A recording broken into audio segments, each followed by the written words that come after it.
अपनी बहन शिशुपाल को दूंगा। और शिशुपाल के साथ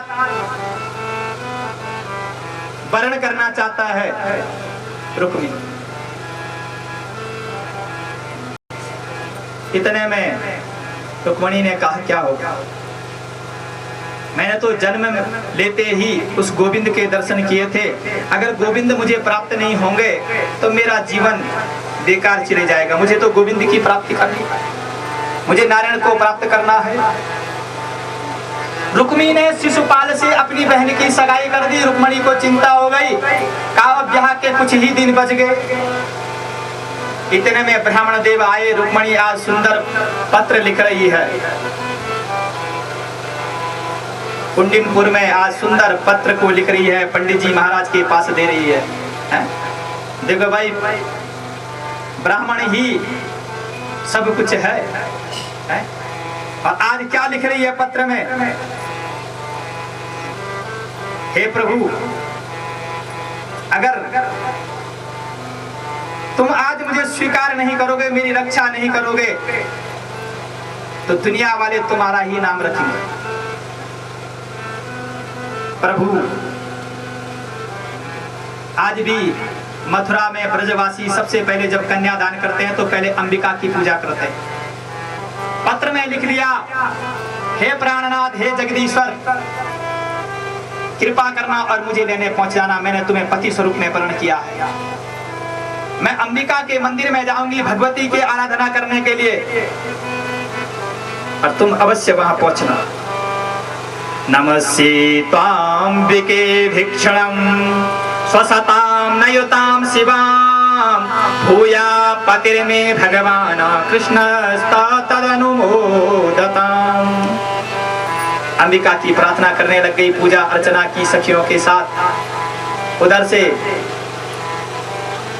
रुक्मिणी ने साथ में सैनिक भी भेजे हैं रक्षा करने के निमित्त, लेकिन प्रार्थना की माता भगवती के, अंबिका के कर कमलों के द्वारा पुष्प से आशीर्वाद मिल गया, का तेरी अर्चना अवश्य ही सफल हो।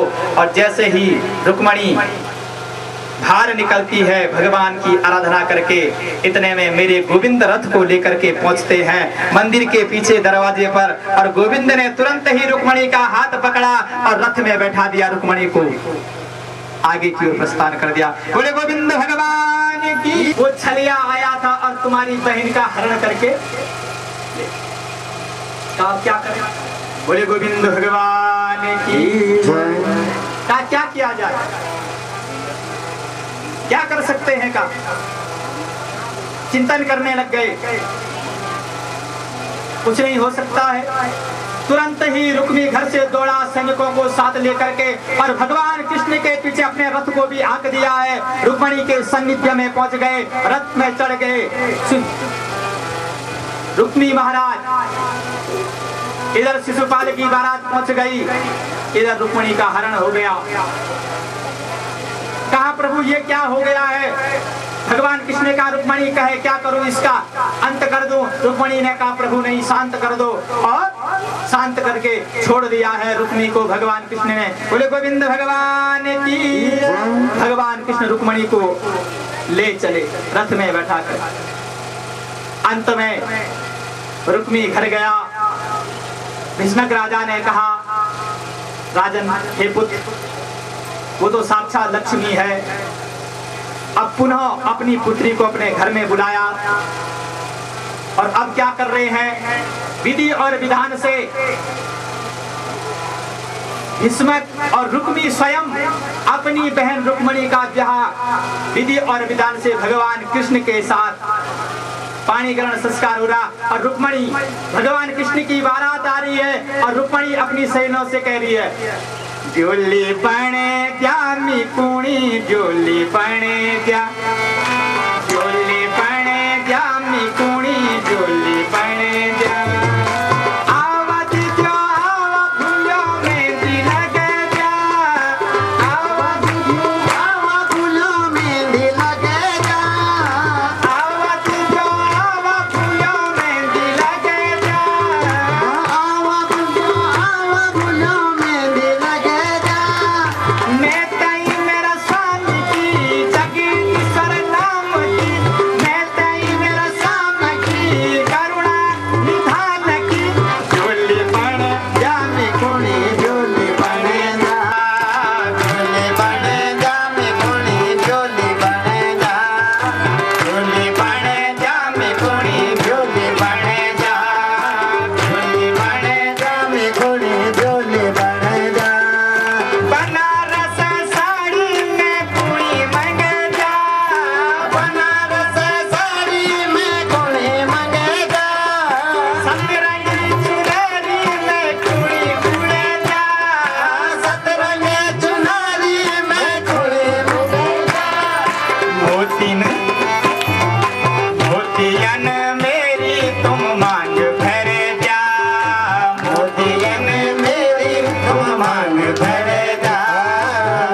बज गई और मां लक्ष्मी रुक्मणी, बड़ा सुंदर प्रसंग है रुक्मणी का। क्या दिव्य वर्णन किया है। गुथी द्या लटुली मेरी भेटुली बन द्या, गुथी द्या लटुली मेरी भेटुली, गुथी द्या लटुली। जो खुले रहते हैं का उनको बट दो, और मुझे उस नारायण, मुझे उस गोविंद की दुल्हन बना दो हे प्रभु, हे जगदीश्वर। आज भगवान कृष्ण का पाणी ग्रहण संसार पहला विवाह हो गया भगवान का रुक्मणी के साथ। बोले कृष्णचंद्र भगवान की। इधर रुक्मणी के साथ जब भगवान का पाणी ग्रहण संस्कार हो गया, भगवान अपनी द्वारिका की ओर बड़ी दिव्य लीला रचते हुए रुक्मणी के गर्भ के द्वारा सुंदर पुत्र सुद्युम्न ने जन्म लिया है। और दुराचारी छाया लग गई थी, संबासुर नामक, इसको पकड़ करके गर्भ से ही गर्भगृह से ले गया और समुद्र में फेंक दिया। बोले नारायण भगवान की। मछुआरे ने उसको निकाल दिया और यह आगे जाकर के बड़ी दिव्य कृपा हुई। ये पुत्र विद्यावती को प्राप्त हुआ और विद्यावती को जब प्राप्त हुआ तो ये विद्यावती स्वयं रति है। भगवान कृष्ण की कृपा बरसी उस द्वारिकाधीश की रुक्मणी के द्वारा हुआ पुत्र, अनंत कृपा बरसी, विद्यावती सुद्युम्न को प्राप्त हुई। इधर भगवान कृष्ण की लीला का परीक्षित आगे चली। बाणासुर ने 16,000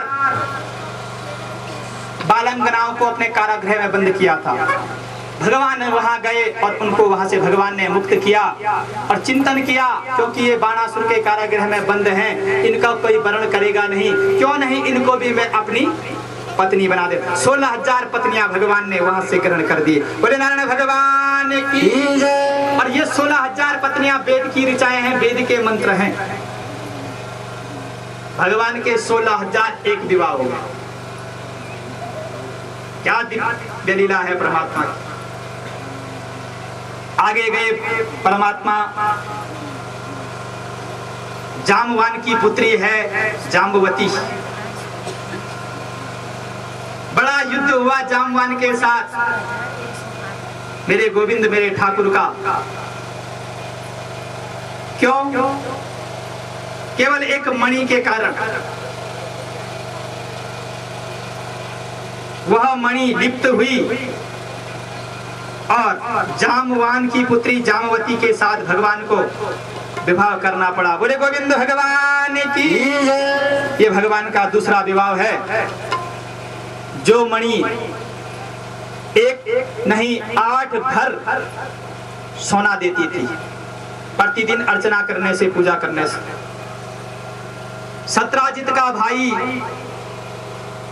परसेन मणि को लेकर के गया था और वन में उसको ऋक्षराज ने मार दिया था। तो भगवान ऋक्षराज के चरणों को देख करके आगे बढ़े और पहुंच गए थे जामवान की कुटिया में। वहां जामवती से भगवान का दूसरा विवाह हुआ। अब भगवान का तीसरा विवाह सत्यभामा के साथ हुआ। जो सत्य का आचरण करने वाली सत्यभामा। सुखदेव राजा परीक्षित से कह रहे, अक्रूर ने आगे की लीला इधर बड़ी दिव्य है, ध्यान से श्रवण करना। सुधन्वा को भड़काया और कहा सत्राजित को मार करके भगवान कृष्ण ने क्या कर दी है, मणि का हरण कर लिया है। भगवान कृष्ण के ऊपर मणि चुराने का कलंक लग गया। भगवान सोच रहे हैं कहीं मैंने चौथ का चांद देखा होगा, इसलिए जीवन से आज तक रोज मेरे ऊपर कोई न कोई मंडराता रहता है। सत्यभामा के पिता है सुधन्वा। अब पुत्री ने सुना, सत्यभामा ने, अरे किसी ने मेरे पिता को मार दिया। भगवान कृष्ण को भी बड़ा दुख हुआ। भगवान कृष्ण उस मणि को ढूंढने लग गए। कभी कौन ले गया है मणि को, मेरे पास तो है नहीं, लेकिन सब कह रहे हैं कि भगवान कृष्ण ने वो मणि ला करके छुपा दी है। लेकिन वो मणि किसके पास है, भगवान कृष्ण ढूंढने लग गए। अंत में भगवान कृष्ण के ढूंढने पर वह मणि अक्रूर के महाराज के पास मिल गई। भगवान ने कहा, गुरु तूने ये मणि अपने पास क्यों छुपाई, अब तुझे दंड तो भोगना ही पड़ेगा। अब ऐसा कर, नृत्य प्रति इस मणि की तू पूजा कर, और जो ये मणि सोना देगी उस सोने को मुझे दे देना। बोले नारायण भगवान की जय। का जो ये प्राप्त होगा मुझे देना। आगे भगवान का चौथा विवाह हो रहा है सूर्य की पुत्री कालिंदी के साथ, जो यमराज की बहन है कालिंदी। इधर भगवान कृष्ण का चौथा विवाह कालिंदी के साथ हुआ। आगे चले, यहां अर्जुन ने उस कालिंदी को भगवान कृष्ण के हाथ में समर्पित किया। भगवान का पांचवा विवाह मित्रविंदा के साथ हुआ। छठवां विवाह नागनजीति के साथ हुआ। सातवां विवाह भगवान का भद्रा के साथ हुआ। आठवां विवाह भगवान का बड़ा सुंदर लक्ष्मणा के साथ हुआ। तो भगवान के 16,108 विवाह पूर्ण हो गए। बोले नारायण भगवान की जय। थोड़ी तक गाड़ी नहीं मेरे पास। हाँ गाड़ी नहीं है, वैसे जाऊंगा। बड़ी दिव्य लीला रचने लग गए भगवान। अगर गाड़ी मिल गई तो ठीक है, नहीं तो वैसे ही। अब गृहस्थ धर्म को निभाने लग गए परमात्मा। एक दिन भगवान रुक्मणी की परीक्षा लेने लग गए। कहा देखता हूँ रुक्मणी मेरे से कितना प्रेम करती है। उस दिन तो खूब नाच रही थी, जब कह रही थी झूले बने द्यामी कुणी, झूले बने द्या, झूले बने द्यामी कुणी। अब देखता हूँ इसका मेरे प्रति कितना प्रेम है। भगवान कह रहे हैं अरे रुक्मणी तूने किससे ब्याह किया, ये लोग मुझे चोर कहते हैं, मैं इतना काला है, गवे चुगाने वाला, लोग तूने मुझे भगवान अपनी बुराई करने लगे रुक्मणी से। कहा देखता हूँ जरा परीक्षा ले। लेकिन रुक्मणी मौन हो गई और सुनते सुनते ही रुक्मणी पृथ्वी पर गिर गई, बेहोश हो गई भगवान की बात सुनकर। बात में भगवान कृष्ण ने रुक्मणी को उठाया, रुक्मणी मैं तो मजाक कर रहा था, देख रहा था कि तुझको मेरे से कितना प्रेम है, अब मुझे लग गया कि तुम मुझसे सत्य प्रेम करती है। बोले नारायण भगवान की जय। नारद जी ने सुना भगवान कृष्ण का गृहस्थ चल रहा है, जरा मैं देख कर गया। अब जहाँ जहाँ भगवान कृष्ण के महल में एक एक महल सब पटरानियों के लिए भगवान कृष्ण ने तैयार किया है। कहीं देखने का भाई कहीं कोई कमी तो नहीं, लेकिन जहाँ भी नारद मुनि गए वहीं भगवान कृष्ण भी विराजमान हर पत्नी के साथ। कभी भगवान के इतने रूप कैसे। भगवान नारद ने भी नारायण को प्रणाम किया, कहा प्रभु क्या लीला है आप, अद्भुत लीला है का आपकी, जो लीला कभी संपन्न नहीं होती है। हे प्रभु आपकी लीला को देख करके आज मैं बड़ा मग्न हो गया। बोले नारायण भगवान की जय। या भगवान के गृहों को घरों को नारद मुनि ने आकर के देखा। स्वयं द्रौपदी एक दिन चले गई। आज भगवान कृष्ण की पत्नियों के पास और बड़ी धन्य धन्य हो रही है। द्रौपदी कह रही है हे प्रभु तुमने कितनी दिव्य लीला बरसाई, कितनी कृपा की, जो इस प्रकार से गृहस्थ धर्म को निभाया। गाड़ी में अहो भागनी हो बड़भागी हो देवी हो तुम, जो तुम्हें कृष्ण की प्राप्ति हुई है। बोले नारायण भगवान की। आगे चलते हैं। सुखदेव जी महाराज राजा परीक्षित से कहते हैं का परीक्षित, भगवान की लीला कभी संपन्न नहीं होती है। दिन प्रतिदिन केवल जाप करने की आवश्यकता है। ये भक्ति का पड़ती रहती है, लेकिन इसके लिए साधना करनी पड़ती है, और बिना साधना के भगवान की प्राप्ति नहीं होती, बिना साधना के परमात्मा की प्राप्ति नहीं होती है। परीक्षित बड़ी सुंदर लीला श्रवण करा रहे राजा परीक्षित को। का ये भागवत की प्रेममयी गाथा है।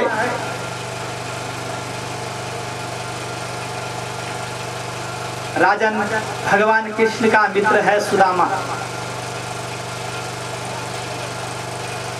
और सुदामा अपनी पत्नी सुशीला से रोज अपने सखा के बारे में बताते थे कि मेरा गोविंद द्वारिका का अधीश है। बोले गोविंद भगवान की जय। एक दिन सुशीला ने कहा, सुशीला जिसका स्वभाव ही सुशील है, यानी शांत है, जो शांत रहती है? उसका नाम है। और सुदामा जिसने इंद्रियों का दमन कर दिया हो सुंदर रूप में, वो है सुदामा। दोनों नाम बड़े सुंदर हैं। एक का शांत स्वभाव है और एक ने इस इंद्रियों का दमन कर दिया है, इंद्रियां कुछ ना मांगी। पत्नी ने कहा, प्रभु तुम्हारे जो सखा है वो तो द्वारिका के धीश हैं, क्यों नहीं उनको तो क्या नहीं दे सकते हैं? मन में विचार करने लग गई सुशीला, अपने स्वामी को मनाने लग गई। सुदामा ने कहा, देवी ठीक है, जब तुम कह रही हो, पहले तो मैं जाऊं तो कृष्ण कहेगा, द्वारकाधीश के लोग कहेंगे कि देखो मांगने आ गया। अब जाना भी है तो खाली हाथ तो परमात्मा के दरबार में जाना नहीं चाहिए। सुशीला ने भी चिंतन किया कि आज मैं अपने देवर को दूं तो दूं क्या, क्या भेजूं? ज्ञानवान है सुशीला। 5 घरों में गई सुशीला, अपने घर में अन्न भी खाने के लिए नहीं, जिसके 5 घरों का चावल इकट्ठा किया सुशीला ने, पोटली बांधी, और वो भी क्या बताएं कैसी पोटली, सुदामा को दे दी। सुदामा ने कहा, दीदी कैसे जाऊं? सुशीला के कहने पर आज सुदामा ने अपने चरणों को आगे बढ़ाया, तत्पर हो गई पत्नी के कहने पर। कहा, देवी तुम कह रही हो तो चलो, चलता हूं। पोटली को पकड़ा, दंड को लिया, और सुदामा जी महाराज आज द्वारिकाधीश के पास जा रहे हैं। द्वारिकाधीश की ओर प्रस्थान कर रहे हैं सुदामा जी महाराज। हे प्रभु, हे दीनानाथ, वृद्धावस्था आ चुकी है, जाऊं तो कैसे जाऊं? चरणों में चरण पादुकाएं नहीं है सुदामा के, और भगवान को मिलने की लालसा, भगवान के प्रति इतना प्रेम। हे प्रभु, हे सखा, कृष्णस्य सीद सखा कस्य ब्राह्मणो ब्रह्मवित्तमः, ब्राह्मणो ब्रह्मवित्तमः। एक ब्राह्मण जगदीश्वर को मिलने जा रहा है, अपने परमात्मा को मिलने जा रहा है। चलो द्वारिका गोकुल नगरी की ओर पहुंचते हैं। जमुना के किनारे कहा, भाई मुझे द्वारिकाधीश के पास जाना है। केवट मिला, केवट से सुदामा ने कहा, प्रभु मुझे गंगा पार जाना था द्वारिकाधीश को मिलने के लिए, लेकिन कहा प्रभु जाऊं कैसे, मेरे पास तो तुम्हें देने के लिए कुछ है भी नहीं। केवट ने कहा, प्रभु जब आप ब्रह्म भगत हैं और परमात्मा को मिलने जा रहे हैं तो मैं आपसे कुछ नहीं लूंगा, लेकिन मैं आपको गंगा पार अवश्य करा देता। बोले नारायण भगवान की जय। सुदामा चल रहे बड़े धीरे धीरे, वृद्धावस्था आ चुकी है, चल रहे हैं। भगवान गोविंद की रटना लगी है मन में। एक वस्त्र पहना है नीचे से ऊपर तक, क्या प्रेम है। शीस पगान झगा तन पे, प्रभु जाने को आही बसो। प्रभु की पास जाने का संकल्प लिया। वस्त्र नहीं है, कहाँ होंगे परमात्मा। शीस पगा न झगा तन पे, प्रभु जाने को ही बसो के ही ग्राम। कौन से ग्राम में होंगे भगवान, कहाँ बसते होंगे, सबसे पूछ रहे द्वारिकावासी। कहाँ मिलेंगे वो परमात्मा जिनको ढूंढने के लिए कहा मैं यहाँ तक पहुंच गया हूं। ध्यान लग रहा है। धोती पटी से दुपट्टी, कई जगह से तो धोती फटी हुई है। चल रहे हैं, पांव में छाले पड़ गई सुदामा। आज द्वारिकाधीश के दरवाजे तक सुदामा पहुंच गए लड़खड़ाते हुए, और जैसे ही पहुंचे दरवाजे पर, भगवान गोविंद के द्वारपाल खड़े हैं दरवाजे पर और कह रहे हैं सुदामा, हे प्रभु मुझे दीनानाथ से मिलना है। कहा आप कौन हो? कहा मैं सुदामा हूं, मैं गोविंद का सखा हूं, मुझे परमात्मा से मिलना है। अरे द्वारपालो कन्हैया से कह दो, द्वार सुदामा गरीबा गया है। अरे द्वारपालो कन्हैया से कह दो, द्वार सुदामा गरीबा गया है। हे द्वारपालो, प्रभु से कह दो तुम्हारा प्रिय साथी। द्वारपाल भगवान गोविंद के पास गए। भगवान गोविंद के पास गए और कहा प्रभु कोई तुम्हें पुकार रहा, तुम्हारा भक्त। कहा कौन है? कुछ नाम बताया।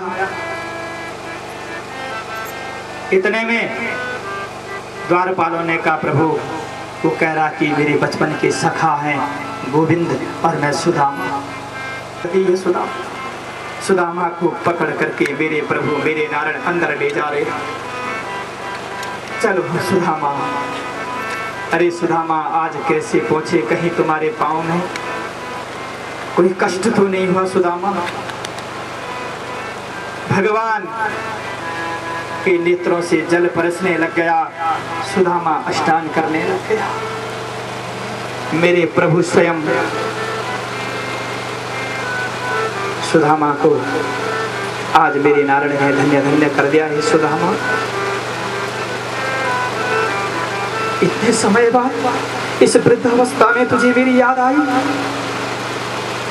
आज तो तूने मुझे सुदामा धन्य धन्य कर दिया, मुझे पवित्र कर दिया है। मेरे आनंद को तूने अपने चरण रच रख करके इसको गोलोक धाम बना दिया। हे सुदामा कैसी है तेरी सेवा, कैसी आई। आज मेरे गोविंद ने सुदामा को चौकी पर बैठा दिया और सुदामा के चरणों को धोने लगे मेरे परमात्मा। देखी सुदामा की दीन दशा, करुणा करके करुणा निधि रोए। पानी परत को हाथ छुयो नहीं, नैनन के जल से पग धोए। आज नेत्रों के द्वारा परमात्मा के जल बरसने लग गया और सुदामा के चरण रूपी कमलों को भगवान परात में धोने लग गए। हे प्रभु, हे ब्रह्मदेव, हे सुदामा, आज तूने मुझे बड़ा धन्य धन्य कर। हे सुदामा, आज तूने मुझे जगा दिया। भगवान ने सुदामा को स्नान कराया है आज, और वो भी किसी जल पात्र से नहीं, मेरे प्रभु ने स्वयं करुणा के अवतार अपने नेत्रों के जल से मेरे प्रभु ने सुदामा को स्नान किया, सुंदर वस्त्रों को पहनाया। सुदामा ने कहा, प्रभु ऐसा मत, मेरे वही वस्त्र मुझे पहना दो प्रभु। दुनिया वाले कहेंगे ये सुदामा आज परमात्मा के पास मांगने आए। सुदामा रोने लग गए स्वयं, हे प्रभु ऐसा मत करो, लेकिन मेरे परमात्मा आज सुदामा को पीढ़ी पीताम्बर सुंदर वस्त्र पहनाए। कहा, सुदामा जब तक तुम यहाँ रहोगे तब तक तुम इन वस्त्रों को धारो।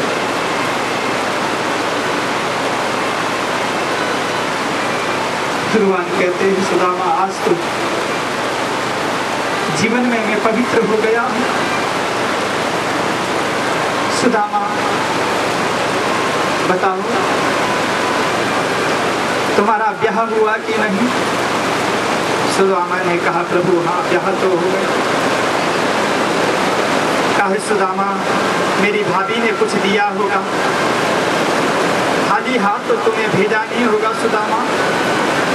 सुदामा ने कहा, प्रभु यहाँ दो। वो 5 घरों की मुट्ठी सुदामा ने अपने हाथ के नीचे कोखली में दबाई हुई। भगवान ने देखा और भगवान ने तुरंत उस मुट्ठी को, उस पोटली को निकाला और देखने लगते मेरे परमात्मा।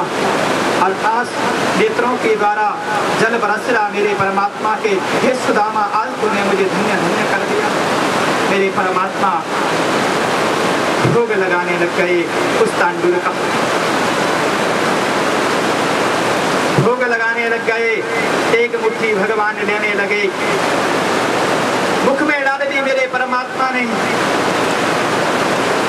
2 मुट्ठी डाल दी। इतने में रुक्मणी पहुंच गई। प्रभु ये क्या कर रहे हैं? हे प्रभु ऐसे क्या कर रहे हो?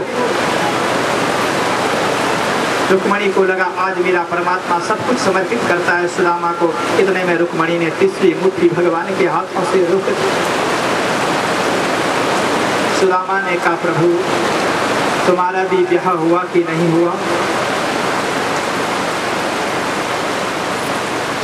भगवान कृष्ण ने कहा, सुदामा मेरा भी ब्याह हो गया। सुदामा ने कहा, प्रभु तुमने बुलाया क्यों नहीं? कृष्ण ने कहा, सुदामा पहले तो तूने ब्याह किया होगा, तूने मुझे बुलाया। सुदामा ने कहा, हे प्रभु मैं कैसे बुलाता हूँ, मैं कैसे बुलाता आपको? आप जगदीश्वर हैं, जगत के ईश्वर, द्वारिकाधीश। हे प्रभु आपकी याद तो थी, आपका स्मरण तो था, लेकिन मन में लज्जा, इसलिए मैं आपको बुला नहीं पाया प्रभु। लेकिन आप तो बुला देते द्वारिकाधीश। हे प्रभु आप तो बुला देते।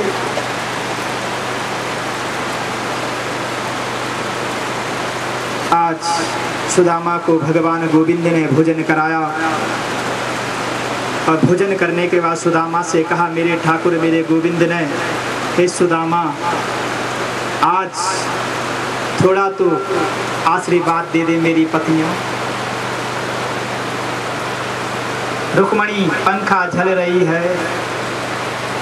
सुदामा से कहा भगवान गोविंद ने, हे सुदामा आज वरदान दे दे, आशीर्वाद। सुदामा ने कहूँ क्या दूं हे प्रभु मैं आशीर्वाद? कहा मेरी पत्नी। कहा प्रभु आशीर्वाद दे दो। रुक्मणी आई, तथास्तु कह दिया। मित्रविंदा आई, तथास्तु कह दिया। एक के बाद एक पत्नी आने लग गई भगवान गोविंद की। सुदामा ने कहा प्रभु कितनी पत्नी है? कहा प्रभु ये तो बताओ कितनी पत्नी है, मैं कब तक आशीर्वाद देता रहूं? भगवान गोविंद ने कहा सुदामा तुम आशीर्वाद देते रहो, चलो तुम यहाँ पर बैठ जाओ और तथास्तु कहते रहो। अरे कृष्ण तूने इतने ब्याह किए और एक ब्याह में भी नहीं मुझे बुला। भगवान कृष्ण ने सुदामा से कहा रे सुदामा क्या कहूँ, ये सारे ब्याह मेरे जल्दीबाजी में हो रहे, जहाँ गया वहीं किसी ने पकड़ दिया। बोले गोविंद भगवान की जय। जहाँ गया वहीं लोग मेरे पीछे पड़ गए तो मैं क्या करता। इसलिए सुदामा तुम आशीर्वाद देते रहो, कृपा करते रहो। सबको आशीर्वाद दिया सुदामा जी महाराज ने और कहा हे प्रभु हे द्वारिकाधीश अब मैं चलता हूँ।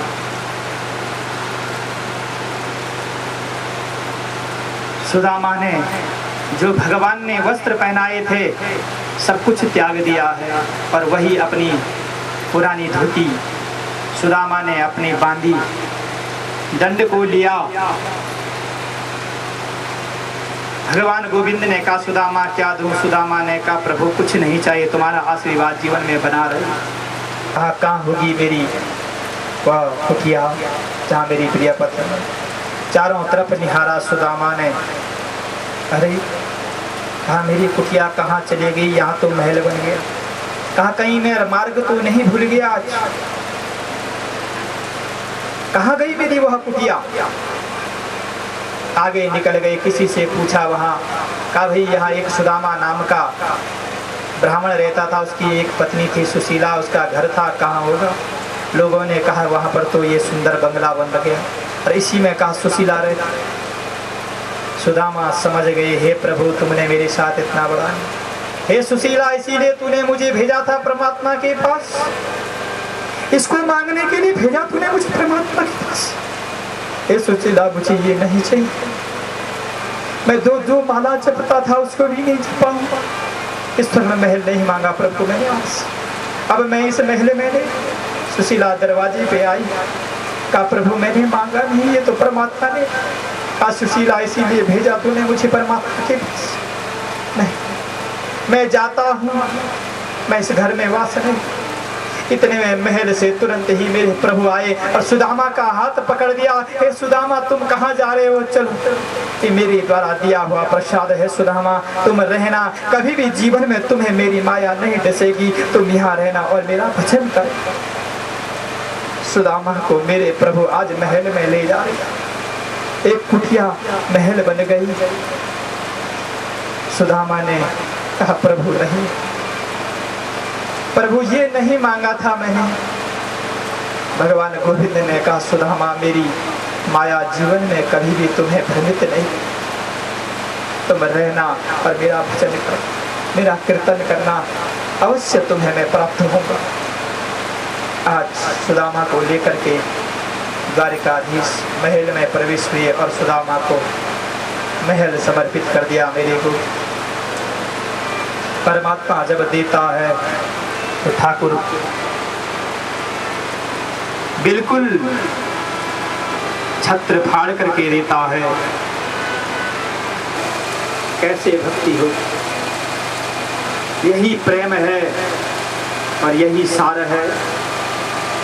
सुदामा जी महाराज कहते हैं विपदो देव विपदा संपदो देव संपदा। विपदा में ही परमात्मा को स्मरण होता है, संकट में ही परमात्मा स्मरण आता है। जब व्यक्ति सुखी होता है तब परमात्मा स्मरण नहीं आता। दुख में सुमिरन सब करे, सुख में करे न कोई, जो सुखी में सुमिरन करे, दुख काहे का हो। परमात्मा का स्मरण तो दुख में ही आता है, जब चोट लगती है तो परमात्मा आता है। इस संसार असार में प्रेम रतन है सार, भगत जगत के बीच एक केवल प्रेम आधार। ये भगत और भगवान के बीच में एक प्रेम की लीला है। जिस प्रकार से सुदामा ने भगवान को प्राप्त किया, इसी प्रकार हम भी उस परमात्मा को प्राप्त करते रहे। सुदामा गरीब नहीं था बल्कि ज्ञानी था, ध्यान कर। और जिसके पास ज्ञान होता है वो कभी गरीब नहीं होता। इसलिए भगवान ने स्वयं कहा, विप्र प्रसादा धरणी हरोहम, विप्र प्रसाद। जहाँ विप्र आता है वहाँ लक्ष्मी स्वयं। ये भागवत की दिव्य लीला, दिव्य गाथा है। आए और भगवान को प्रणाम कर चलें, भागवत के चरणों में प्रणाम कर चलें। आज की दिव्य रात्रि है, सायंकाल की अंतिम लीला है परमात्मा की। कल मध्याह्न काल की लीला है, लेकिन आज जागरण भी है। और ध्यान करना कि जीवन में एक रात्रि परमात्मा के लिए हम समर्पित कर चलें, एक रात्रि परमात्मा को दे दें। आज रात्रि हमने जागरण करना है और सबको आना है, चिंतन करना, फिर सोच लेना क्या होगा है? वह माया, वह काली सोने नहीं देगी है? सपने में आएगी और कहेगी एक रात्रि मिली थी और उस रात्रि में भी तू मुझे भूल। तो अवश्य ही परमात्मा की कृपा। आज संकल्प करना है, जो नहीं आएगा तो सोच लेना, फिर कल मत कहना आकर के क्या हुआ। इसलिए संकल्प करना मन में और परमात्मा को भजना है। आज इसका फल तभी है भाई। हमने इतने दिन कथा श्रवण की, 6 दिन, 6वां दिन है आज, कल 7वां दिन पूर्ण हो जाएगा, 10 बजे से कथा होगा। लेकिन इसका फल तभी है जब आज रात्रि भी हम पूर्ण रूप से समर्पित हो जाएंगे। इसका फल तब है। हमारी गाय रोज दूध देगी, ये नहीं कल नहीं देगी वो दूध। ये नहीं कि हमारे सोने से न सोने से गाय दूध देगी, गाय कल है? और कल भी गाय घास खाएगी। इस चिंता को मत कर। गायों के रक्षक तो कौन है? गोविंद है। और गोविंद को भजने से ही परमात्मा मिलेगा, नहीं तो का परमात्मा प्राप्त नहीं होता। संकल्प करना और ठीक 10 बजे से है? पर सोने मत आना, जागरण है, जगने आना है। परमात्मा को मनाना है और कहना है प्रभु दर्शन दे दो, कृपा कर दो। आए और संकल्प करें, भागवत को प्रणाम कर चले। कल की शेष लीला है जहां भगवान कृष्ण अपने पुत्रों को बड़ी सुंदर लीला का उद्घोष करेंगे। हे पुत्रों, जीवन में कभी भी संतों का अपमान मत करना, ये बड़ी दिव्य लीला है। और कल भगवान इस धराधाम से अपने गोलोक धाम को प्रस्थान का प्रारंभ होगी। 1 बजे भगवान को भोग लगेगा, इसलिए अंतिम दिन भी अवश्य है। भगवान हमारी हर मनोकामना को पूर्ण करें, लेकिन हमें संकल्प लेना है। संकल्प हमारा और कृपा भगवान की। आए और भगवान के चरणों में यहीं पर प्रणाम करने। हे प्रभु, जहां कोई जो कुछ त्रुटि रह गई हो क्षमा करना, ऐसी याचना करते हुए चलें परमात्मा से। समय आ गया है और वक्त भी आ गया है, प्रार्थना करनी है। हे पितृ देवताओं, मेरे इस यज्ञ को अवश्य पूर्ण करना। हे वैकुंठवासी, मेरे पितरों को अवश्य ही गोलोक धाम देना, ऐसी प्रार्थना करना। मन में परमात्मा के प्रति विश्वास जगाना। हे प्रभु, जो कुछ मैंने किया है अज्ञान में किया है, इसमें तुम ज्ञान भर देना, इसको पूर्ण कर देना और मेरे पितरों को वैकुंठ की प्राप्ति हो जाए। मेरा भगत मेरा गाना रोने लगे, मेरा भगत मेरा गाना रोने लगे, मेरा भगत मेरा गाना रोने लगे, तेरा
की भक्त और भगवान की भागवत भगवान की जय जय श्री राधे।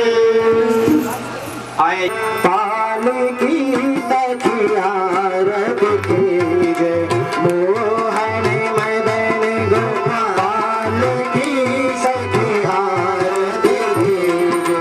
आरती की जय सखिया आरती की जय आरती की जय सखी आरती की जय आरती की जय सखी आरती की जय आरती की जय सखी आरती की जय मोहन मदन गोपाल की सखी आरती की जय मोहन मदन गोपाल की सखी आरती की जय सोहत मोरे मुकुटी अतिनी को सोहत मोरे मुकुट अतिनी को सोहत मोरे मुकुटी अतिनी को सोहत मोरे मुकुट अतिनी को चंद्र छुपे रवि लागत सी को चंद्र छुपे रवि लागत सी को करे मुरली बने माल की सखी आरती की जय मोहन मदन गोपाल की सखी आरती की जय मोहन मदन गोपाल की सखी आरती की जय बाधिलाल कसरिया पटिका बाधिलाल कसरिया पटिका ताप रसिकन को मन अटिका ताप रसिकन को मन अटिका रसियानंद के लाल की सखी आरती की जय मोहन मदन गोपाल की सखी आरती की जय मोहन मदन गोपाल की सखी आरती की जय मोहन मदन गोपाल की सखी आरती की जय भलुई बाहु को छोड़ो भैया बलदाऊ को छोड़ो भैया बलदाऊ को छोड़ो भैया बलदाऊ को छोड़ो भैया कनवा कहते यशोदा मैया कनवा कहते यशोदा मैया पृथ्वी पादानी संचालन ब्रह्मा तुला सायं बातुमीता ब्रह्म ईश्वरं समर्पयामि नैवेद्यां समर्पयामि पत्रं पुष्पं समर्पयामि तासन्निमा हिंगिवः द्विभुगया पृथिव्यां पृथिव्यां छाया दृष्ट्वा वारिमः आर्धनिमा आयुन्या पृथिव्या तालोका देवी संता त्वं दारे महादेवी भक्तं पुचासनं मंगलम भगवान विष्णु मंगलम करजा हम पुण्यका मंगलाय पुण्यका उपाय वंदनान् मृत्योर्मुक्षीमामृतात्तात्यं भगञ्जजामहे सुगन्धिं पुष्टिवर्धनं मा उर्वारुकमेव वन्दनान् मृत्योर्मुक्षीमामृतात्तात्यं भगञ्जजामहे सुगन्धिं पुष्टिवर्धनं मा उर्वारुकमेव वन्दनान् मृत्योर्मुक्षीमामृतात्ता पीछे मुड़ के मत देखना त्र्यंबकं जजामहे सुगन्धिं पुष्टिवर्धनं मा उर्वारुकमेव वन्दनान् मृत्योर्मुक्षीमामृतात्ता त्र्यंबकं जजामहे सुगन्धिं पुष्टिवर्धनं मा उर्वारुकमेव वन्दनान् मृत्योर्मुक्षीमामृतात्ता। बोले क्षेत्रपाल भगवान के जय। सभी लोग माता टेको सीधे कथा मंडप में चलो। इधर से परिक्रमा करते हुए निकलना है।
आमदं मोक्षदं चेदा ओंकाराय नमो नमः। इस यज्ञ का 7वां दिन है और जहां यजमान परिवार ने संकल्प किया का प्रभु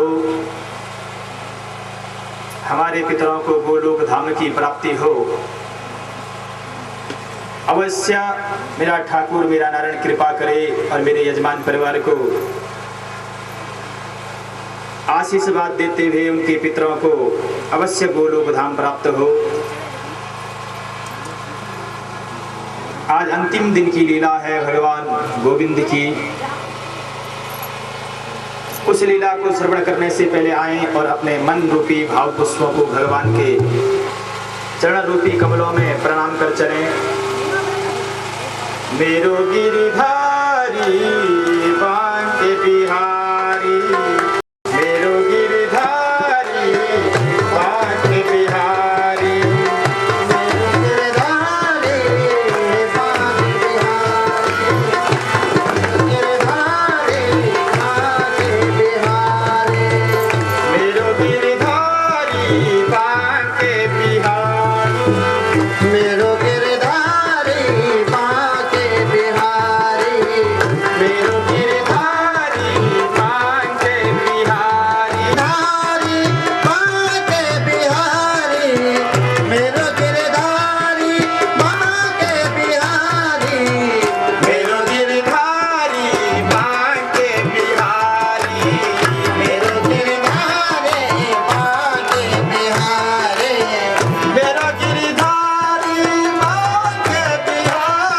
मेरो गिरधारी बांके बिहारी, मेरो गिरधारी बांके बिहारी, मेरो गिरधारी बांके बिहारी, मेरो गिरधारी बांके बिहारी, मेरो गिरधारी बांके बिहारी, मोरे मुकुट तो है शीश पे सोहे, मोर मुकुट तो है शीश पे सोहे, मोर मुकुट तो है शीश पे सोहे, मोर मुकुट तो है शीश पे सोहे, गले पे चलती माल, गले पे चलती माल, मेरो गिरधारी बांके बिहारी, मेरो गिरधारी बांके बिहारी, मेरो गिरधारी बांके बिहारी, मेरो गिरधारी बांके बिहारी, मेरो गिरधारी बांके बिहारी, मेरो गिरधारी बांके बिहारी, मेरो गिरधारी बांके बिहारी, मेरो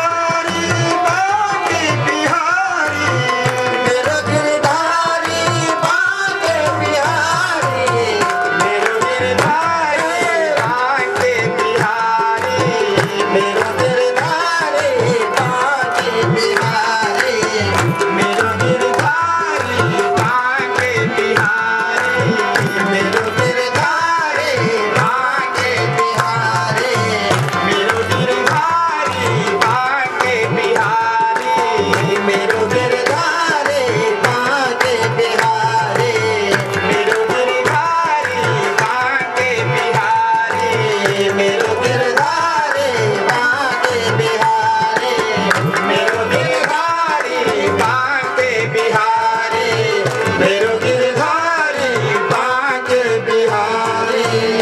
बोले गोविंद भगवान की जय गुरु व्यास भगवान की जय। कृपा के सागर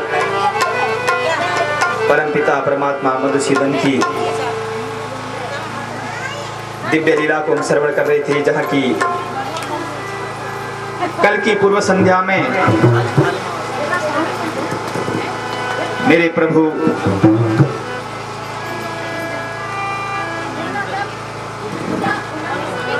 सुदामा से मिले और सुदामा को मेरे प्रभु ने सब कुछ समर्पित किया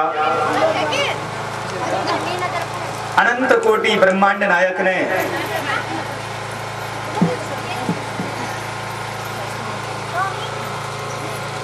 अपना प्रसाद सुदामा को दिया।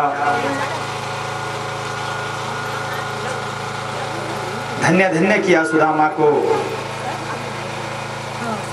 मेरे प्रभु मेरे नारायण ने। सुखदेव जी महाराज राजा परीक्षित से कहते हैं, का परीक्षित, जब भगवान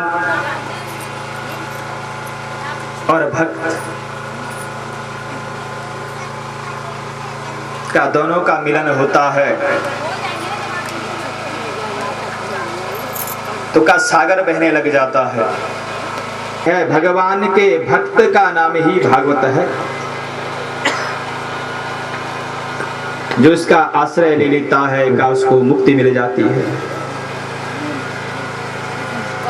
जहां भक्ति ज्ञान और वैराग्य के द्वारा ही इसकी लीला प्रारंभ हुई। भव शब्द से ही उत्पन्न हुआ था यह भागवत। भक्ति ग ज्ञान व वैराग्य तो माने विस्तार से, और यही मुक्ति का पंथ है भागवत। भक्ति दायनी ज्ञान दायनी, भक्ति दायनी ज्ञान दायनी,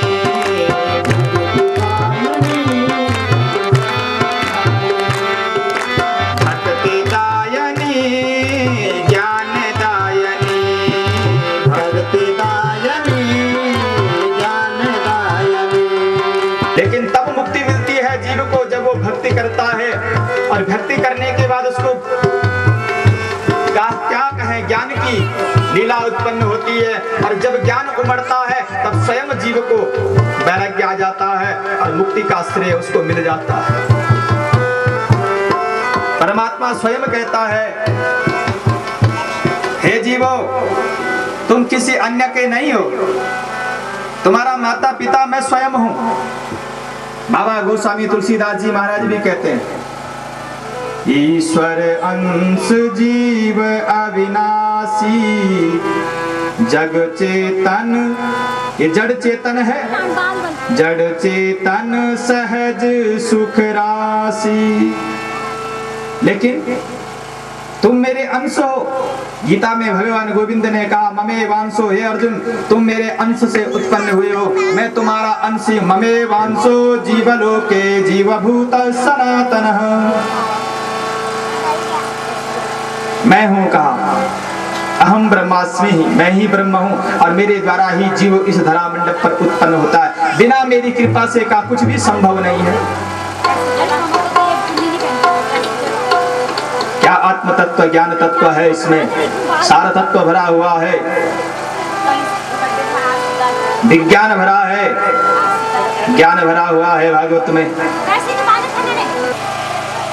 बलराम जी महाराज हैं, भगवान कृष्ण है, का बलराम का शिष्य है दुर्योधन।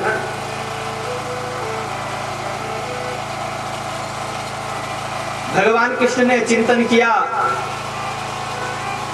मेरी बहन सुभद्रा जवान हो गई, युवा हो गई है, और भ्राता का कर्तव्य होता है कि अपने बहन को मैं लक्ष्मी स्वरूपा बना करके नारायण को समर्पित कर दो।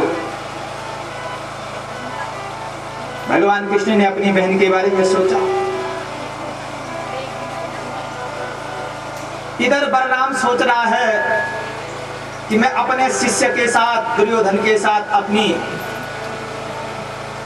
बहन का पाणी ग्रहण संस्कार कराऊं। भगवान कृष्ण ने, गोविंद ने चिंतन किया, अरे बलराम के मन में जो जाग रहा है वो उचित नहीं। और सुभद्रा तो साक्षात कहा लक्ष्मी है, और इसके मन में जो है पहले से ही कहा अर्जुन बसा हुआ।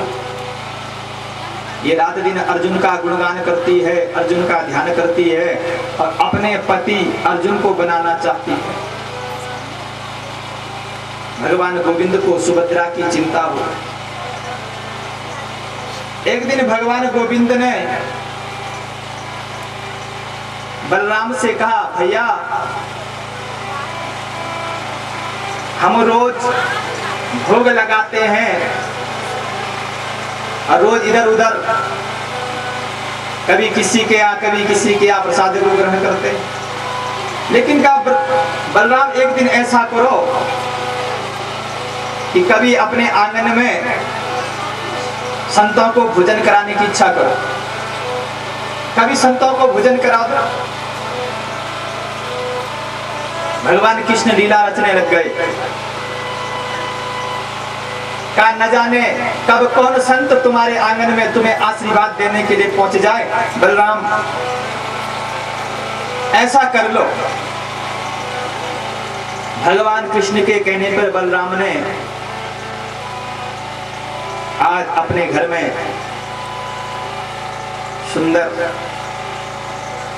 भगवान का भोग बनाया है। क्या सुंदर भोग है कहा, सुंदर भोग। इतने में कहा संत पहुंच गए हैं। कौन? अर्जुनानंद महाराज पहुंच रहे हैं।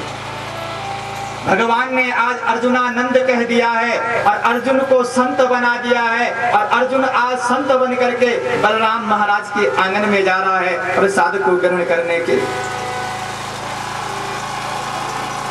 बहन सुभद्रा ने नाना प्रकार के भोजन तैयार किए हैं, प्रसाद बनाया हुआ है, सुंदर भोग सजा हुआ है। इतने में अर्जुनानंद जी महाराज पहुंचे, भोजन किया, प्रसाद को ग्रहण किया, सुभद्रा का हाथ पकड़ा और सुभद्रा का हरण कर दिया अर्जुन महाराज ने। बोले कृष्ण कन्हैया लाल की जय। बलराम जी महाराज आए और देखा मेरी बहन कौन ले गया है। अरे भगवान कृष्ण को कहने लग गए, अरे कृष्ण भैया तूने तो कहा था संतों का सम्मान करना जब संत घर में आएंगे। भगवान मौन हो गए, कुछ नहीं बोले। मन ही मन कह रहे हैं इस करने वाला तो मैं ही हूँ और कराने वाला भी मैं ही हूँ। हे बलराम तू मुझे कह रहा है लेकिन किया मैंने ही है सब कुछ। और संत आज अर्जुन सुभद्रा को हरण कर गए। तारे भ्राता तुम नहीं कहता कि संतों का सम्मान करना, तो आज सुभद्रा का हरण नहीं। कहा आज संत आया और वो मेरी बहन को लेकर के चला गया, अब क्या करूं। क्रोधित हो गया बलराम, बड़ा गुस्सा आया है। लेकिन भगवान ने कहा कि बलराम धैर्य को धारण करो। क्या बताऊं, ये सब मेरी कृपा से हुआ है। बिना मेरी कृपा से तो कुछ भी संभव नहीं है। ये सब मैंने कराया है। मैं चाहता था कि क्योंकि तुम्हारी बहन के मन में पहले से ही अर्जुन बसा हुआ था और मैं इस भाव को तोड़ना नहीं चाहता था, ये कराने वाला मैं हूँ, शांत हो जा। बलराम जी महाराज को आज द्वारिकाधीश ने शांत किया। बोले द्वारिकाधीश भगवान की। काहे बलराम, संत ही तो धन है और परमात्मा स्वयं कहते हैं संत मेरा हृदय है। इसे बड़ा सुंदर वर्णन है संत। इसलिए और ब्राह्मण कौन है? जो ब्रह्म को जानने वाला है, यानी मेरे परमात्मा मेरे ठाकुर को जो जानता है वो ब्रह्म है, वो ब्राह्मण है का। देखो भाई हम पुरोहित कहते हैं, पुरोहित किसको कहा जाता है? जो पुरोहित यजमान का हित चाहता है उसे पुरोहित कहते हैं। जो कल्याण चाहता है कि मेरे द्वारा यजमान का कल्याण हो। जीवन में भगवान ने यही दिया कि प्रभु भगवान उस ठाकुर की कृपा से जहां भी कथा होती है, हम यजमान से कुछ नहीं मांगते, केवल यही मांगते हैं कि तुम्हारा और जो हमारा प्रेम है ये जीवन तक इसके बाद बना रहे। ये है कार्य। और यही जिज्ञासा मन में जागृत करते हैं कि प्रभु ऐसी कृपा करना कि मेरा यजमान का पूरा कार्य सफल हो, कहीं कोई कमी ना हो। ब्रह्मा आदि देवताओं से प्रार्थना करते हैं, प्रभु जहाँ कमी हो गई होगी इसको तुम पूर्ण करना और अवश्य ही मेरे यजमान की कामना पूर्ण करना। क्योंकि अगर मांगेंगे तो प्रेम समाप्त हो जाएगा, इसलिए लेना नहीं बल्कि कहा देना है। और जिसने दिया तो फिर क्या कहेगा। परमात्मा ने कहा कभी ऐसे हाथ को मत करना बल्कि हमेशा हाथ ऐसे रखना। का एक बार फैलाओगे लेकिन दोबारा नहीं मिलेगी।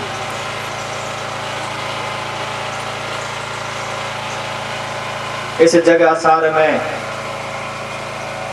क्या असारे संसारे, अगर कुछ है इस असार संसार में तो केवल कहा एक प्रेम रतन है। आपने सुना होगा कि संसार में केवल 9 रत्न है, लेकिन ये मेरा अपना चिंतन है जीवन का। मैं कहता हूं 9 रत्न नहीं बल्कि 10 रत्न है। 9 ग्रह है लेकिन 10वां ग्रह भी है। 9 रत्न यानी 9 ग्रह, लेकिन 10वां क्या है? का ये है मनुष्य तन। जो 10वां रत्न है वो है मनुष्य का शरीर। और 9 रत्नों को का हम तब धारण कर सकते हैं जब 10वां रत्न हो। अगर 10वां रत्न मनुष्य का नहीं है तो का फिर भी ये 9 रत्न किसी काम के नहीं। भारते मानवम जन्मम प्राप्यम भागवतम नभे। भारत में आए और भारत वर्ष में रह करके भी भारते मानवम जन्मम, और मानव जन्म मिला इस वसुंधरा में। प्राप्यम भागवतम नवे, और फिर भी भागवत को नहीं सुन पाए तो समझ लेना का हम अपने हृदय को चोट पहुंचा रहे। भगवान की गाथा का गुणगान नहीं कर पाए तो समझ लेना अपने शरीर को कष्ट दे रहे हैं। ये भगवान स्वयं कहते हैं। सुखदेव जी महाराज ने राजा परीक्षित से कहा, परीक्षित आज भगवान कृष्ण ने, द्वारिकाधीश ने, मेरे प्रभु ने अपने पुत्रों को अपने पास बुलाया।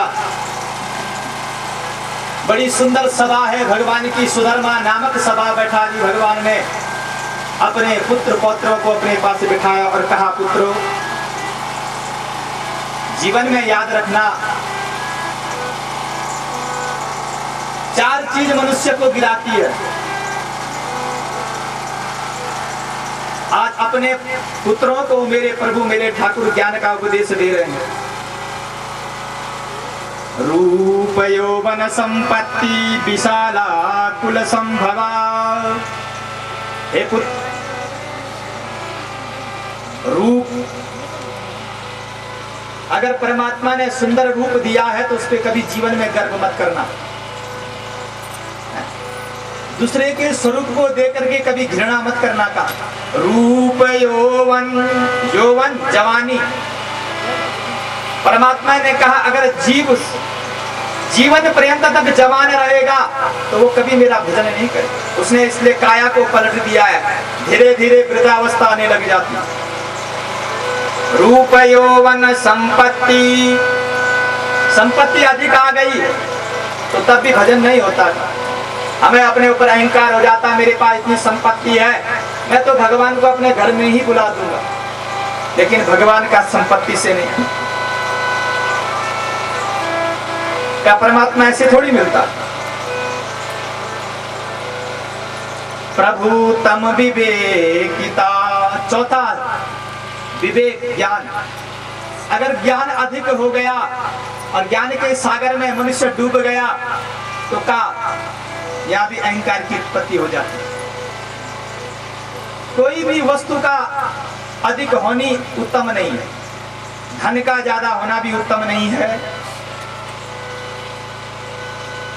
रूप का सौंदर्य सुंदर होना भी उत्तम नहीं है का। वो फिर देखता नहीं है?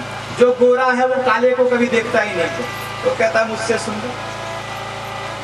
युवा रह गया, वो कहता मेरे से बलशाली कोई नहीं है, मैं चाहूं जिसको पटक दो। और विवेकतः विवेक ज्ञान हो गया तो समझता मेरे बराबर ज्ञान किसी को है नहीं, अहंकार तो का परमात्मा नहीं मिलता। ये अपने पुत्रों से कह रहे सुधर्मा नामक सभा में बैठ करके मेरे गोविंद, तो पुत्रों कभी भी जीवन में गर्व मत करना। कितनी भी कैसी भी दशा आई, और पुत्रों साधवो हृदयम मह्यम, एक चीज को तुम स्मरण बनाए रखना जीवन में, साधवो हृदयम मह्यम, संतों की सेवा करना, क्योंकि संत साधु मेरा हृदय है। और जिस दिन संतों का अपमान होगा उस दिन मैं इस धरा धाम को त्याग करके अपने लोक को चले जाऊंगा। अपने पुत्रों से कह रहे आत्मज्ञान दे, संतों में तुम मुझे ढूंढना पुत्रों। संत सबकी सुनता है और संत सबके ऊपर कृपा करता है। वस्त्र से संत नहीं होता है, भाव से संत होता है। जो दूसरे का उपकार कर दे, जो दूसरे को उतार दे, जो अपने पुण्य दूसरे को समर्पित कर दे, वो संत है। और वो कोई भी हो सकता है, एक वस्त्रधारी नहीं, एक जटाधारी संत नहीं, एक भिक्षा लेने वाला संत नहीं का। संत कौन है? संत की पराकाष्ठा बताई भगवान ने। संत किसे कहते हैं? का संत वो है जो मनुष्य को सतमार्ग दिखाता है, जो मार्ग के कंकड़ों को हटाते हुए आगे मार्ग दिखाता। क्या जाओ हे पुत्रों, ध्रुव को नारद मिले, और नारद कौन है? संत है नारद, जिसकी बात कभी रद्द नहीं होती। नारम ज्ञानम ददाति इति नारद,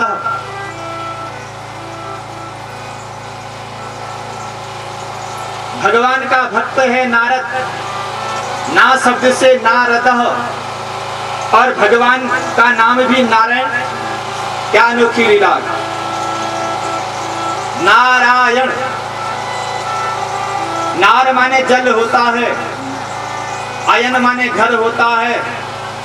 जिस नारायण का जल में निवास है वो है नारायण। नारद नारम ज्ञानम ददाति इति नारद, जो अपने द्वारा दूसरे का भला करता, ज्ञान के द्वारा उसे नारद कहते हैं। और नारद का वचन कभी रद्द नहीं होता है। हमारा वचन इसलिए रद्द हो जाता है क्योंकि हम झूठ भी कहते हैं। बोले भागवत भगवान की जय। आज पुत्रों को ज्ञान का उपदेश किया। कवित्वं दुर्लभम लोके विद्यास्तत्र दुर्लभा। हे पुत्र, सुंदर कवि का मिलना भी बड़ा दुर्लभ होता है, विद्या का मिलना भी बड़ा दुर्लभ होता है, और मनुष्य जन्म मिलना भी बड़ा दुर्लभ होता है। का एक तो मनुष्य जन्म भी पूर्व जन्म कृतम कर्मम, पूर्व जन्म के किए हुए कर्मों के द्वारा ही मनुष्य शरीर मिलता है। और इस मनुष्य शरीर से उत्तम कोई शरीर नहीं है भाई। सोच रहे हैं, अगर हम सोचे हम देवता बन जाए तो देवताओं को भी कष्ट है, उनको रात दिन चिंता रहती है। हमसे बड़े देवता स्वयं कहते हैं, हमसे बड़ा कौन है? मनुष्य है का। जिसको केवल परमात्मा ने कहा केवल भजन करो, भजो मुझे, लेकिन हम उसे भूल जाते हैं। गर्भ में जब माँ के रहते हैं तो प्रार्थना करते हैं, कहा प्रभु, हाथ मुट्ठी बंद रहती है गर्भ के अंदर, ऐसे हाथ जोड़ करके गर्भ में, माँ के गर्भ में पुत्र बैठा रहता और कहता है, माँ हे प्रभु, हे नारायण, हे ठाकुर, यहाँ से बाहर निकाल दो, मैं अवश्य तेरे गर्भ से बाहर आकर के तेरी प्रार्थना करूंगा, लेकिन मैं इस जठरा अग्नि में जल रहा हूं। लेकिन जैसे ही वो बाहर आता है और हाथ छूटते और छूट के ही रह जाते, खाली हाथ आता है और खाली हाथ लौट जाता है। क्या खाली हाथ मत जाना, क्या करना है? भगवान को इन हाथों से बंधन करना है, भगवान को नमन करना है।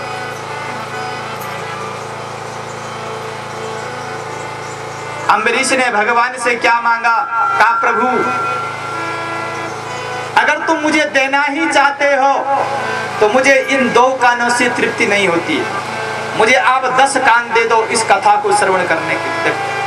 हम कहते हैं इन 2 कानों से बहुत सुन ले, अभी सुनाई का। अरे जिस दिन का जीव मनुष्य भागवत की कथा सुन लेगा उस दिन वो धरा पे नहीं रहेगा। ये भागवत कह रहा है, मैं नहीं।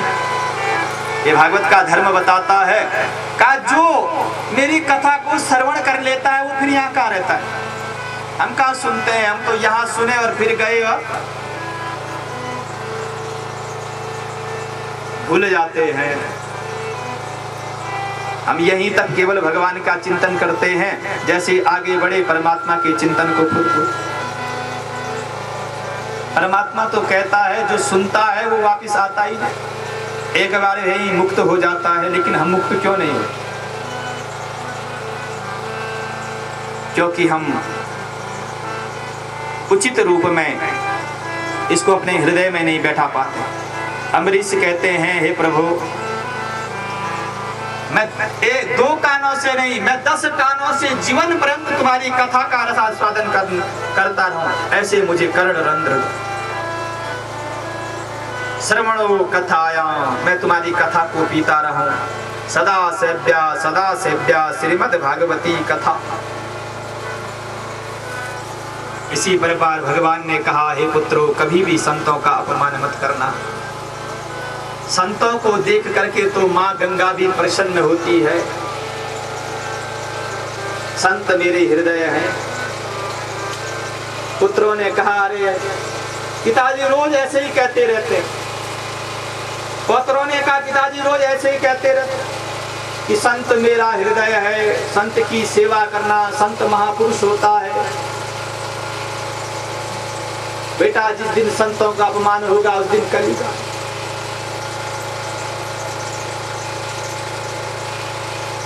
भगवान ने अपने पुत्रों को आज्ञा दी और चल दिया। पुत्रों ने कहा, पिताजी रोज संत संत करते रहते हैं, देखते हैं जरा संतों की परीक्षा लेते हैं। सारे भ्राता इकट्ठे हुए, बंधुवर, यदुवंशी, ये यदु का वंश है, इनको यदुवंशी कहते हैं। राजा यदु के द्वारा उत्पन्न हुआ वंश जो चंद्रवंश है। का चलो देखते हैं का जरा संतों की परीक्षा ले लेते हैं, कैसे हैं संत। ओहो, जाम्बुवती का पुत्र है साम। अब जो है यदुवंशियों ने चिंतन किया और ये सांब भगवान शंकर और माता पार्वती की कृपा से आया। देखो भाई क्या लीला है। इसका नाम सांब क्यों पड़ा? क्योंकि भगवान कृष्ण और जाम्बुवती ने भगवान शंकर और गौरी को मनाया, इसलिए इस पुत्र का नाम भगवान के नाम से रख दिया सांब। शंकर अंब गौरी शांब। गौरी और शंकर की जिसके ऊपर कृपा हुई हो वह है सांब। और आज सांब को भ्राता लोग क्या करने लग गए, साड़ी बनाने लग गए, स्त्री बनाने लग गए। सुंदर श्रृंगार किया यदुवंशियों ने, सांब का स्त्री बनाया, कहा चलो आज संतों की परीक्षा लेने चलते। प्रवास क्षेत्र की ओर जा रहे हैं जहां साधुजन तपस्या करते हैं। एक साधु नहीं, कितने साधु? विश्वामित्रो असितः कृष्णो ध्रुवाशा भृगु अंगिरा कश्यपो वामदेवो अत्रे वसिष्ठो नारदादयः। जहां साधुजन विराजमान है, विश्वामित्र, अत्रि ऋषि, कण्वो, दुर्वासा, भृगु, अंगिरा। कण्व है, भृगु है, ये ऋषि ध्यान में बैठे हुए हैं। और वहां कौन पहुंच रहे हैं? आज यदुवंशी जा रहे हैं परीक्षा लेने के। कश्यप, वामदेव, अत्रि, वशिष्ठ, नारद प्रवास क्षेत्र में तपस्या कर रहे हैं। इधर से यदुवंशी सांब को स्त्री बना करके ले गए संतों के पास, संतों की परीक्षा लेने के। और संतों से प्रार्थना की, कहा प्रभु ये बताओ इस स्त्री के गर्भ से पुत्र होगा या पुत्री होगी? क्या होगा? इतने में संतों ने कहा, हे पुत्रो, न तो इसके गर्भ से पुत्र होगा और न इसके गर्भ से पुत्री होगी, इसके उदर से एक मूसल उत्पन्न होगा। बोले द्वारिकाधीश भगवान की जय। और वह मूसल तुम्हारे यदुवंश को नष्ट कर देगा। आज संतों ने शाप दे दिया यदुवंशियों को, संत शाप मिल गया। आया बड़े चिंतित हुए, सारे भ्राता घबरा गए, यदुवंशी घबरा गए। अरे हम तो क्या परीक्षा लेने आए थे, अब आज भगवान कृष्ण का ध्यान आया पुत्रों को। अरे हमारे परमात्मा, मेरे प्रभु ने ठीक कहा था, कभी जीवन में संत का अपमान मत करना। आहा, अब क्या होगा? आज तो बड़ी भूल हो गई। तुरंत ही यदुवंशी उग्रसेन महाराज के पास गए, कहा प्रभु आज हमसे बहुत बड़ी भूल हो, आज अमंगल हो। उग्रसेन महाराज ने कहा बताओ पुत्रों क्या भूल हो गई? कहा प्रभु क्या बताएं, आज संतों ने शाप दे दिया है यदुवंश को नष्ट होने का। लगता है हमारे पिताश्री, हमारे दादा ने ठीक कहा था कि कभी संत का अपमान मत करना। क्या करें? जैसे ही सांब की साड़ी को खोला, वैसे ही उसके उदर से जो है हकीकत लोहे का मुसल निकल गया। और यही मुसल का यदु के वंश को नष्ट करेगा। यदुवंशियों ने चिंतन किया, अरे ये कहां से नष्ट करेगा, चलो इसको पीस दे। उसको रगड़ने लग गए, पूरे मुसल को पीस दिया, लेकिन छोटा सा कण बच गया और उस कण को सागर में फेंक दिया। बोले नारायण भगवान की जय। वो मुसल आज सागर में पड़ गया। इधर भगवान हरि की दिव्य लीला, यदुवंशियों को चिंता हो गई। सोचने लग गए दिन रात, हमारे पिताश्री, हमारे दादा ठीक कह रहे थे भगवान गोविंद, अरे ये कितना बड़ा अपमान कर दिया आज का संत का। कैसी लीला है का उस परमात्मा, उस अधीश्वर की। और शाप तो का अवश्य ही पूर्ण होता है।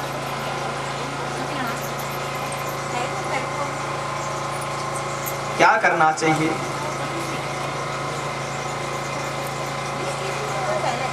हे प्रभु क्या करें? नारद जी ने कहा वसुदेव महाराज, दुर्लभो मानुषो देहो देहिनां क्षणभंगुरा तत्रापि दुर्लभं मन्ये वैकुंठं प्रियदर्शनम्। दुर्लभो केवल नाम अघारा, कलियुग केवल नाम अघारा, सुमेरे सुमेरे नर उतरहि पारा। सुमेरे सुमेरे नर उतरहि पारा। सुमेरे सुमेरे नर उतरहि पारा। सुमेरे सुमेरे नर उतरहि पारा। कलयुग आ गया का। अब सुमिरन कर लो, भगवान को भज लो, भगवान की प्राप्ति हो जाएगी। यदुवंशियों को चिंता हो गई, कहाँ वो मुरलीधर होगा, कहाँ मेरा घनश्याम होगा। अरे क्या साप मिल गया का। उद्धव जी महाराज भगवान गोविंद से कहते हैं, हे प्रभु मुझे लग रहा है कि इस धरा मंडप वसुंधरा में कलयुग आ गया। देखो परम भक्त हैं उद्धव भगवान कृष्ण के, अब भक्त ही नहीं मित्र भी है, सखा। भगवान गोविंद स्वयं कहते हैं, उद्धव मैंने कभी तुझे किसी भेद दृष्टि से नहीं देखा, मैंने हमेशा जीवन में तुझे अपना सखा माना, अपना प्रिय माना। उद्धव कहते हैं, प्रभु मुझे लगता है कलयुग आ गया। कोई गौ का ग्रास नहीं देता गौ को, कोई ब्राह्मणों की सेवा नहीं करता, कोई संत को दान नहीं देता, संत आता है तो गृहस्थी दरवाजा बंद कर देता है। आजकल बाहर जाओ ना, गांव में तो लोगों ने बड़े बड़े गेट बनाए हुए हैं, द्वार पर लिखा है बाहर से कुत्ते से सावधान। साधु आता है पहले डर जाता है का, और कुत्ता चाहे अंदर है कि नहीं है, लेकिन गेट पर लिखा है बोले नारायण भगवान की जय। देखो उद्धव जी महाराज कहते हैं, प्रभु मुझे लगता है कलयुग आ गया है, क्या होगा, क्या करना चाहिए। भगवान गोविंद ने उद्धव से कहा, हे उद्धव सुमेरे सुमेरे नर उतरहि पारा, सुमेरे सुमेरे नर उतरहि पारा। सुमिरन करना, भजना, तो मेरे नाम का स्मरण करना, कभी भूलना मत। कलयुग अपने आप भाग जाए, इतना सुंदर कलयुग है। भजना मुझे, बोले गोविंद भगवान की जय। आए भजे गोविंद को, रटे उसको, प्रतिदिन सब कुछ करो, लेकिन अंदर देखो भाई अपने गृहस्थ के सारे काम करो। भगवान ये नहीं कहता कि कर्मण्ये वाधिकारस्ते मा फले सुकदाचन, गीता कहती है। बाबा तुलसीदास जी महाराज कह रहे हैं क्या करो, कर्म करो। कर्म प्रधान विश्व करि राखा, कर्म प्रधान विश्व करि राखा, जो जस करहि सो तस फल चाखा, जो जस करहि सो तस फल चाखा। कर्म करो, लेकिन कर्म करते करते भाई मुंह से थोड़ी कर रहे हैं हम कर्म तो हम हाथों से कर रहे हैं, चरण आगे चल रहे हैं, लेकिन यहाँ का बुद्धि में क्या बना रहे, मुखार बिंद के अंदर क्या बना रहे, उस परमात्मा का सब कुछ करो। व्यक्ति लिख भी सकता है, व्यक्ति पढ़ भी सकता है, लेकिन अंदर एक जाप चल रहा होगा। अरे आओगे तो हारे पहनाओगे, गाऊंगी तेरी भजनिया, तोहे जाने न दूंगी, गाऊंगी तेरे भजनिया, तोहे जाने न दूंगी, न दूंगी तोहे जाने न दूंगी, जाने न दूंगी, तोहे जाने न दूंगी। तेरे घर खाना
से बुलाओ कि भगवान जब आए तो अवश्य दर्शन दें और भगवान की छत्र छाया हमेशा बनी रहे। भगवान गोविंद ने उद्धव से कहा, उद्धव, मनुष्य आता है और फिर जाता है, शरीर धारण करता है और फिर प्रस्थान कर लेता है, लेकिन फिर भी कहता है भजन नहीं कर। जीवन की कितनी घंटी बजी थी? 6, और 7वीं घंटी में सीधा जीव का प्रस्थान होता है। ऐसे राजा परीक्षित ने भी जाना है, लेकिन राजा परीक्षित मुक्तिदायिनी कथा को श्रवण कर रहे हैं। आज 7वां दिन है और 7वां दिन में ही राजा परीक्षित को मुक्ति मिलती है।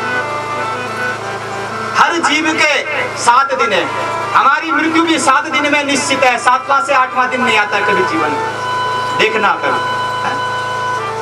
देखो 7 बार हैं और 7 बारों में एक न एक बार को जाना। ये 7 दिन बड़े महत्वपूर्ण है और 7 दिन बहुत महत्वपूर्ण है। इन 7 दिनों में परमात्मा को प्राप्त करना और 7 दिन में ही प्रस्थान करना है का मनुष्य। लेकिन समझने की बात है, परमात्मा ने बाल सफेद किए, हमने कहा भजन नहीं करेंगे, ले लाल पीले हरे काले कर दो। लेकिन बजी थी ना घंटी जीवन की, दांत निकाल दिए थे, हमने कहा नहीं, फिर भी नहीं, ले वहां भी डाले 2 और। उसने कहा तू किसी को देखेगा नहीं इधर उधर, अब तेरा मन मेरे में रमेगा, वहां भी 2 डंडी और बाहर से ले, लेकिन नहीं, तेरे दरबार में फिर भी नहीं आऊंगा। उसने कहा बुढ़ापा आ गया, किसी की सुनेगा नहीं, मेरी कथा में मन लगेगा, मेरा चिंतन करे, वहां भी एक मशीन और डाल दी। क्या है देखो परमात्मा, ये जीवन की उसने ये घंटियां इसलिए बजाई हैं कि सम्मल ले। अरे श्वेत हो गए भज ले, लेकिन तो कुछ भी कर पर भी भजन नहीं। भज करा रे भज करा, हरि नाम भज करा, भज करा रे भज करा, हरि नाम भज करा, भज करा रे भज करा, हरे नाम भज करा, भज करा रे भज करा, कृष्ण नाम भज करा, भज करा रे भज करा, कृष्ण नाम भज करा। दिन की जिंदगी च हरि नाम भज करा, दिन की जिंदगी च हरि नाम भज करा। भज लो, कब घंटी बज जाए जीवन किसका पता नहीं। भज करा परमात्मा ने 6वीं घंटी में क्या कर दिया था, कमर टेढ़ी कर दी, लेकिन हमने कहा नहीं, फिर एक डंडा पकड़ दिया, कहा ले इसके बल से जाऊंगा दूसरे के घर में, लेकिन एक जगह फिर भी नहीं बैठूंगा। अब 7वीं घंटी जब बजी, न इधर का रहा न उधर का रहा। बोले नारायण भगवान की जय। 7 ही घंटी बजती है जीवन में और 7 ही दिन महत्वपूर्ण है भाई भागवत। और इन 7 दिनों में ही अंतोगत्वा होना है, 8वां दिन किसी के जीवन का नहीं आता। ये भागवत का धर्म बताता है का उद्धव को ज्ञान दिया है भगवान कृष्ण ने स्वयं। हे उद्धव, जब जीव मरता है तो मनुष्य के अंदर 3 प्रकार का वैराग्य होता है। 3 वैराग्य होते हैं। कौन कौन से वैराग्य है?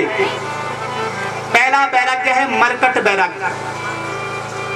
ये मरकट वैराग्य का परीक्षित ने पूछा सुखदेव जी महाराज से, कहा प्रभु ये क्या है? मरकट वैराग्य किसे कहते हैं?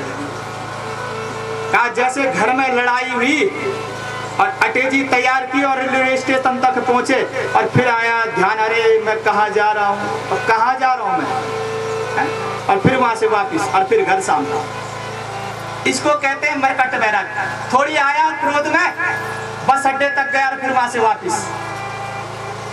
कहा मैं नहीं रहता हूँ घर में, बहू से लड़ाई हुई है। ले, ये पहला वैराग्य है मरकट। दूसरा वैराग्य है शमशान वैराग्य। जब हम किसी की अर्थी लेकर के शमशान में जाते हैं तो वहां पे ऐसा लगता है कुछ नहीं है जीवन में, अरे हमने भी एक दिन ऐसे ही अरे क्या रखा है, हम तो मैं कर, जब देखते हैं उसको जलते हुए, और फिर घर आए और फिर इसको कहते हैं शमशान वैराग्य, थोड़ी देर का, क्षण भर का वैराग्य। तीसरा वैराग्य बड़ा अटल है, का तीसरा वैराग्य है सच्चा वैराग्य। और जब जीवन में सच्चा वैराग्य आता है तो तब परमात्मा की प्राप्ति होती है। बोले द्वारिकाधीश भगवान की जय। तो हमारे जीवन में न तो मरकट वैराग्य आए, न शमशान वैराग्य आए जीवन में तो सच्चा वैराग्य आए और परमात्मा मिल जाए। यह है का वैराग्य। ज्ञानी दृष्टा बन गया आज। कौन? राजा परीक्षित। किसके द्वारा? गुरु सुखदेव जी महाराज के द्वारा। अखंड मंडलाकारं व्याप्तं येन चराचरं तत्पदं दर्शितं येन तस्मै श्री गुरुवे नमः। उस गुरु को प्रणाम करो, तब तो परमात्मा मिले। ध्रुव को देखो 5 वर्षों में, नन्हा सा फूल हूँ मैं, चरणों की धूल हूँ मैं, नन्हा सा फूल हूँ मैं, चरणों की धूल हूँ मैं, आया हूँ मैं तो तेरे द्वार, प्रभु जी मेरी पूजा करो स्वीकार, प्रभु जी मेरी पूजा करो स्वीकार। ऐसे मन में भाव हो, चंदा सामान पाऊं, सूरज सी शान पाऊं, चंदा सामान पाऊं, सूरज सी शान पाऊं, मानूं मैं तेरा उपकार, प्रभु जी मेरी पूजा करो स्वीकार, प्रभु जी मेरी पूजा करो स्वीकार।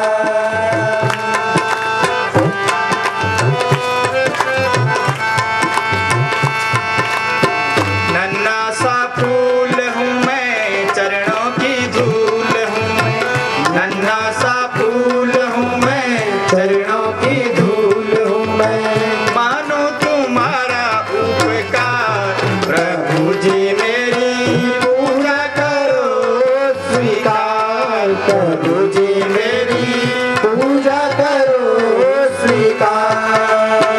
निर्धन को धन मिल जाए, बड़ा सुंदर, निर्धन को धन मिल जाए, निर्गुण को गुण मिल जाए, निर्धन को धन मिल जाए, निर्गुण को गुण मिल जाए, मानो तुम्हारा उपकार, प्रभु जी मेरी पूजा करो स्वीकार। को धन मिल जाए, निर्गुण को गुण मिल जाए, निर्धन को धन मिल जाए, निर्गुण को गुण मिल जाए। हे प्रभु देना, जिसके पास धन नहीं है उसको धन देना, जिसके पास गुण नहीं है उसको तो गुण देना, किसी को निर्गुणिया मत बनाना। ऐसी प्रार्थना करें हम जीवन में, अपने लिए ही नहीं दूसरे के लिए मांगे। परमात्मा अपने को स्वयं दे देगा का जब दूसरे के लिए मांगेगा। हम तो केवल अपने लिए मांगते, इसीलिए जगत वालों के पास का कभी हाथ मत फैलाना जीवन में। जगत वालों से अगर मांगोगे तो का वो तुम्हारा प्रचार का मस्तक नीचे होगा, लेकिन अगर भगवान से मांगोगे भगवान कभी नहीं कहेगा और मस्तक नीचे भी नहीं करना पड़ेगा। देखो तो रुलाता रहेगा का इसलिए पिता ने लिया था और आज तक नहीं दिया, अब देखो ये बड़ा धनवान हो गया है लेकिन भूल गया कभी तो इसने मेरा खाया था। इसलिए परमात्मा कहता है इन जग वालों से मत मांगना, ये जीवन पर्यंत रुलाते रहते हैं। मांगना होगा तो मेरे परमात्मा से मांगना जो कभी किसी से बोलेगा नहीं। बोले गोविंद भगवान की जय। परीक्षित व्याप्तम येन चराचरम, इस अखंड संसार में चराचर गुरु है। अखंड मंडलाकारं व्याप्तम येन च तत्पदं दर्शितं येन, उनके पदों को किसको मिलते हैं? दत्तात्रेय जी महाराज जैसे गुरु का। परीक्षित दत्तात्रेय के 24 गुरु हुए। हम एक गुरु भी नहीं बना पाते जीवन में, लेकिन दत्तात्रेय महाराज के 24 गुरु। एक को गुरु नहीं बनाया।